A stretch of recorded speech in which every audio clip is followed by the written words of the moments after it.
Okay, 6.2, properties of linear functions.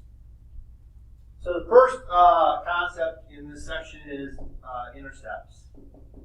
X-intercept and Y-intercept. And mathematically, these are two of the easiest things we can do in algebra. Because the x-intercept, if you think about it, the x-intercept means where does this line cross the x-axis? Right here. And this right here is where it crosses the y-axis, the y-intercept. And if you think about what that means, what we talked about in section 6.1, anything on the x-axis we talked about has a point of x, comma, 0. And any point on the y-axis has a point of 0, comma, y, where the y changes. And this is going to be the format for these intercepts. So for the x-intercept, to find the x-intercept, we're going to simply plug in a 0 for y. And for the y-intercept, we're going to plug in a 0 for x. Now, I always suggest not just memorizing x-intercept, plug in a 0 for y, because you could easily, if you're not solid on this, talk yourself into, well, yeah, you plug in a 0 for y. No, you plug it for the same one. X, no, it's y. And you can talk yourself in circles. It's better to understand what it means to be an intercept. If it's an x-intercept, it's touching the x-axis, which means it has no height or depth. Therefore, the y is 0. And for the y-intercept, it means it's touching the y-axis, which means it has not moved left or right at all. It's just moved up and down the line. So when we have to solve problems like this, it's quite easy. If I have y equals 1/2 x plus 3, well, I'm basically going to just do a simple xy table, once with x being 0, one with y being 0. You can also call this a cover-up method, because what you can do is, if I plug in a 0 for x, it's going to make this go away. I just use my hand and cover it up, and y is 3. Now, it's not that easy all the time. If I plug in a 0 here for y, I actually have to do some solving sometimes. So I go back to some basic algebraic solving. I'm trying to get x by itself, so I need to get rid of my 3. And I have 1/2 x equals -3. And then I need to get rid of the 1/2. I'm going to do that by multiplying by the reciprocal 2. That cancels, 1/2 of 2 is 1, and now I have x is -6. So if I was going to quickly graph this, I go out to -6, 0, 1, 2, 3, 4, 5, 6. There's my intercept, and 0, 3, 1, 2, 3.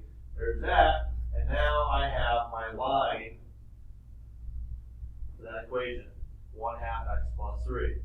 And we'll talk soon about other ways to graph this line. There are better ways in this circumstance. X and y intercept are not always great in this, as fast or efficient, but there are circumstances when it's very nice to do, such as 3x plus 2y equals 18.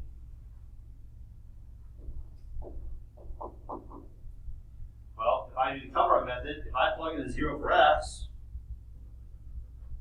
0 times 3 is 0, it's gone. 18 divided by 2 is 9.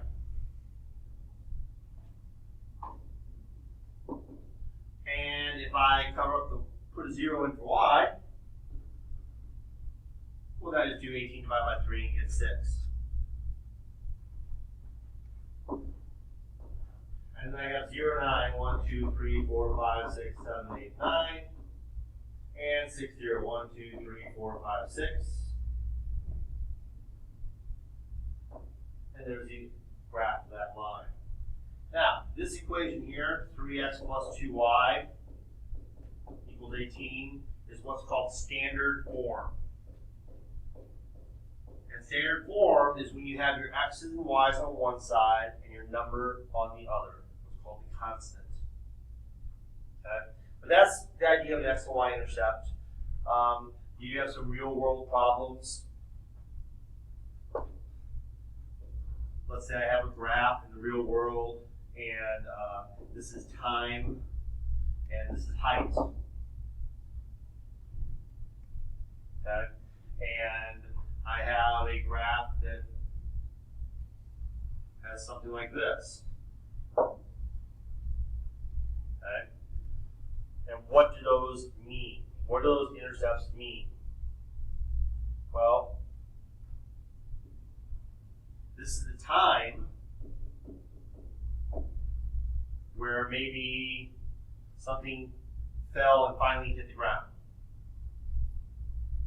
So after so many seconds or so many minutes is when it hit the ground, because the ground height here is 0. And this one would be the starting height. Why? Because this is where it's starting from, and it's at a height at the time of 0. It has not started to fall yet.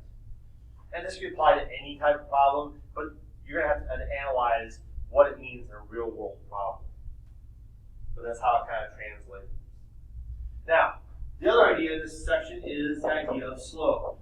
Now, some of you may remember an old adage from school, rise over run.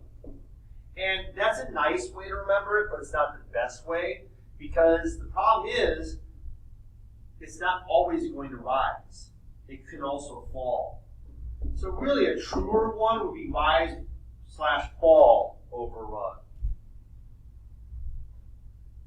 In other words, at what speed or what rate is the up and down, the height changing, as the x, the distance left and right is changing? So what I always like to point out is, let's say you're working at a loading dock, and you have a choice of delivering a bunch of really heavy boxes. And you can go to loading ramp A or loading ramp B. Which would you rather go to and why? They're heavy, heavy boxes. Even though they're on a dolly, they're heavy. Most people, even though the distance here, left and right, is less on B, and notice it's the same height, right? Here and here. This height is spread out over a greater distance on A. So the incline is not as steep, you might say, or the drop-off is not as sharp. So the run is a bigger number over the same rise.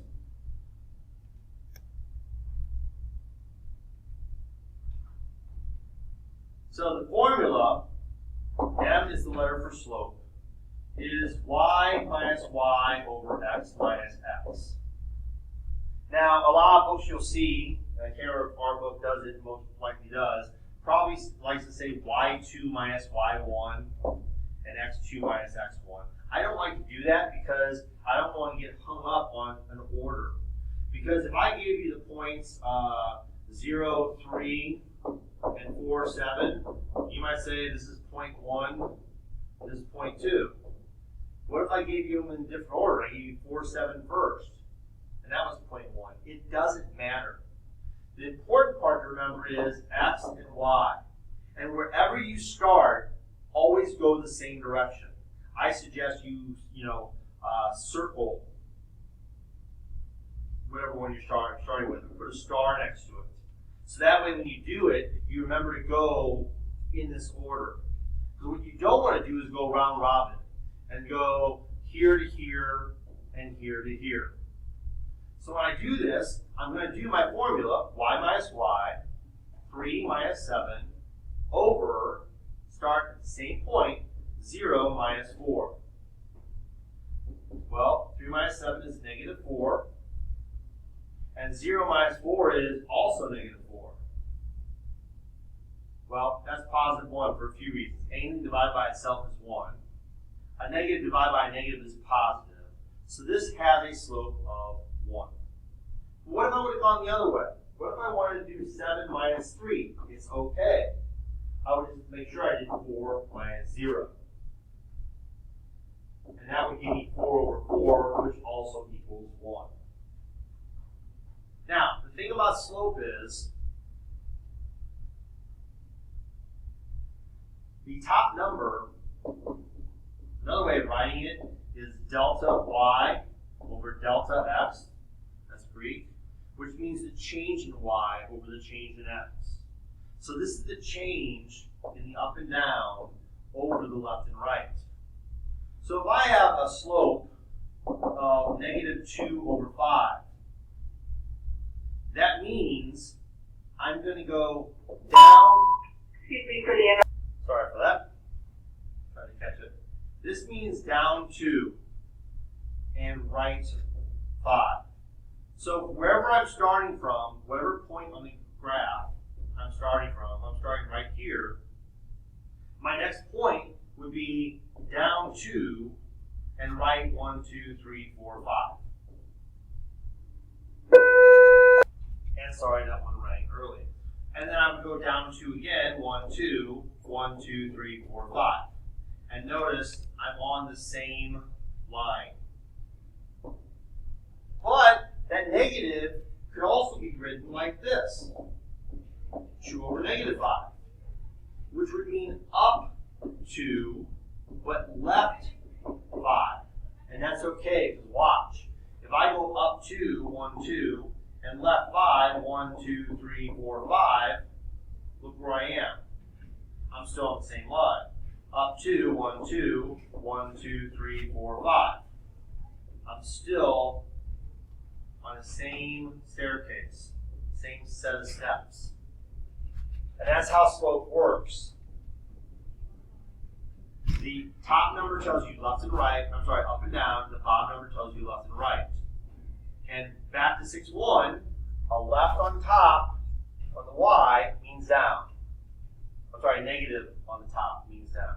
A negative on the bottom means left. A positive y on the top means up, and a positive x on the bottom means right. And that's how you move according to slope.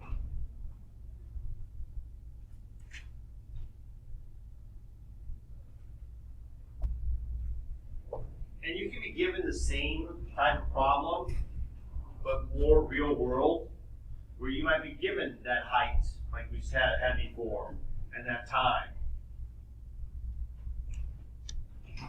And let's say this is 50, 0, comma 50, and